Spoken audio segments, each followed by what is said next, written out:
তোমার নাম? লোকে কবরস্থানের কালিয়া বলে ডাকে। তোমার পিতামাতার নাম? পিতার নাম অত্যাচার, মায়ের নাম অনাচার। অত্যাচার আর অনাচারের মধ্যেই আমার জন্ম। নিজের বাপ মা সম্পর্কে এমন গর্হিত কথা কোনো সন্তানের মুখে শোভা পায় না। আমি তোর বাপ, এটা বলার সাহস আমার বাপের ভেতর ছিল না। আর নিজের সন্তানকে বুকের দুধ খাওয়ানোর মন আমার মায়ের কাছে ছিল না। তোমার শিক্ষাস্থল কোথায়? কবরস্থান।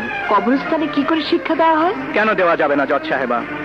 রাজা রানী, ছোট বড়, ধনী দরিদ্র সব ওই কবরস্থানে এক হয়ে থাকে। কবরস্থানে সবাই এক মাটিতে মিশে যায়।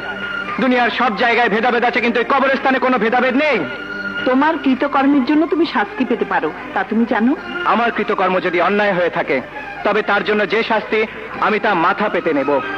আপনি বলুন, আত্মহত্যার মৃত্যু হোক আর খুনের মৃত্যু হোক, তা পোস্টমর্টেম ছাড়া কি